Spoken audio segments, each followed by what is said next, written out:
Hi students, welcome to Eduquest. ഇന്ന് നമ്മൾ നോക്കാൻ പോകുന്നത് പൈത്തണിനകത്തുള്ള റിസർവ്ഡ് കീവേഡ്സ് എന്ന് പറയുന്ന കോൺസെപ്റ്റ് എന്താണെന്നുള്ളതാണ്.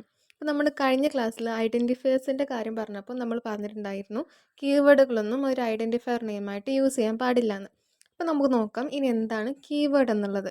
നമുക്കറിയാം പൈത്തണിനകത്ത് ഒരുപാട് കീവേഡുകളുണ്ട്. ലൈക്ക് ഇപ്പോൾ നമുക്ക് പറയാമെന്നുണ്ടെങ്കിൽ നമ്മളൊരു ലൂപ്പ് ക്രിയേറ്റ് ചെയ്യാൻ വേണ്ടിയിട്ട് നമ്മൾ എന്ത് യൂസ് ചെയ്യും? ഫോർ എന്ന് പറയുന്ന കീവേഡ് യൂസ് ചെയ്യും. അതുപോലെ തന്നെ എന്താണ് ഒരു ഫംഗ്ഷൻ ക്രിയേറ്റ് ചെയ്യണമെന്നുണ്ടെങ്കിൽ ഡെഫ് എന്ന് പറയുന്ന കീവേഡ് യൂസ് ചെയ്യും. അതുപോലെ നമ്മളൊരു കണ്ടീഷൻ ചെക്ക് ചെയ്യാൻ വേണ്ടിയിട്ട് ഇഫ് എന്ന് പറയുന്ന കീവേഡ് യൂസ് ചെയ്യും. അതിനകത്ത് തന്നെ എൽസി യൂസ് ചെയ്യും, എലിഫ് യൂസ് ചെയ്യും. അതുപോലെ ഫംഗ്ഷൻ, അതായത് അനോണിമസ് ഫംഗ്ഷൻസിന് വേണ്ടിയിട്ട് നമ്മൾ ലാംഡ യൂസ് ചെയ്യും.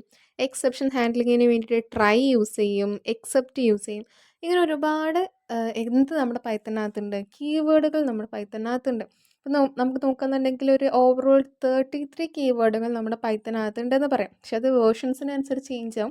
പക്ഷെ നമുക്ക് നോക്കുകയാണെങ്കിൽ ഒരു 33 കീവേഡ്സ് ഉണ്ടെന്ന് തന്നെ നമുക്ക് പറയാൻ പറ്റും. അപ്പോൾ എന്താണ് ഈ കീവേഡുകളൊക്കെ നമ്മൾ ഇതേ പേരിൽ യൂസ് ചെയ്തെങ്കിൽ മാത്രമേ നമ്മൾ ഉദ്ദേശിക്കുന്ന ഫംഗ്ഷൻ അവിടെ വർക്ക് ആകത്തുള്ളൂ, അല്ലെങ്കിൽ നമുക്ക് കിട്ടത്തുള്ളൂ. ആ ഒരു ഔട്ട്പുട്ട് നമ്മൾ എക്സ്പെക്റ്റ് ചെയ്യുന്ന ഔട്ട്പുട്ട് അവിടെ കിട്ടത്തുള്ളൂ. അതുപോലെ തന്നെ എന്താണ് നമ്മൾ ഈ ഒരു കീവേഡ് സ്പെസിഫൈ ചെയ്യുന്ന സമയത്ത് ഇത് വല്ല സ്പെല്ലിംഗ് മിസ്റ്റേക്കോ അതുപോലെ നിങ്ങൾ ശ്രദ്ധിക്കേണ്ട കാര്യം പൈത്തണിനകത്തുള്ള എല്ലാ കീവേഡുകളും സ്മോൾ ലെറ്റേഴ്സിലായിരിക്കും. എക്സെപ്റ്റ് ഏതൊക്കെയാണ്? ട്രൂ, ഫോൾസ്, നൺ എന്ന് പറയുന്ന ഈ 3 കാര്യങ്ങൾ. ബാക്കി എല്ലാതും നമ്മൾ സ്മോൾ ലെറ്റേഴ്സിലാണ് എഴുതേണ്ടത്. അതെല്ലാം നമ്മൾ മറന്നിട്ട് ഇത് ക്യാപിറ്റൽ ലെറ്റേഴ്സിൽ കൊണ്ടുവന്ന് നമ്മൾ ഈ കീവേഡുകളെല്ലാം കൊടുത്തു കഴിഞ്ഞാൽ നമ്മൾ റൺ ചെയ്യുന്ന സമയത്ത് ഓഫ് കോഴ്സ് എന്ത് വരും? എറർ വരും. അപ്പോൾ എന്താണ് ആ കാര്യം ശ്രദ്ധിക്കേണ്ട ഒരു കാര്യമാണ്. പിന്നെ നമുക്കിപ്പോൾ അറിയണം നമ്മുടെ പൈത്തൺ വേർഷനകത്ത് എത്രയൊക്കെ കീവേഡുകൾ ഉണ്ടെന്ന് അറിയണമെന്നുണ്ടെങ്കിൽ നമുക്ക് ഈ 2 ലൈൻ ഓഫ് കോഡ് യൂസ് ചെയ്താൽ മതി. ഇതിന് എക്സാമ്പിളിനകത്ത് കൊടുത്തിട്ടുണ്ട്.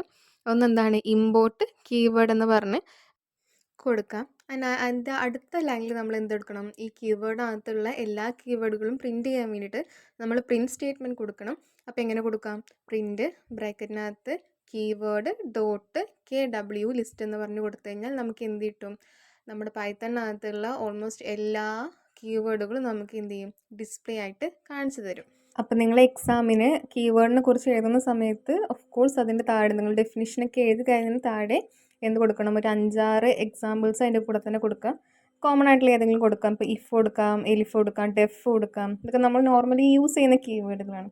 അപ്പോൾ നമുക്ക് കോമൺലി അറിയാവുന്ന ഒരു 4-5 കീവേഡ്സ് എക്സാമ്പിളായിട്ട് ഡെഫിനിഷൻ്റെ താഴെയായിട്ട് കൊടുക്കണം. ടൈം ഉണ്ടെങ്കിൽ നമുക്ക് എന്തും കൂടെ കൊടുക്കാം. ഈ കീവേഡുകളൊക്കെ എന്തിനൊക്കെയാണ് യൂസ് ചെയ്യുന്നത്, എന്താണ് അതിൻ്റെ ഫങ്ഷണാലിറ്റീസ് എന്നൊക്കെ വേണമെങ്കിൽ അതിൻ്റെ കൂടെ തന്നെ വേണമെങ്കിൽ കൊടുക്കാം.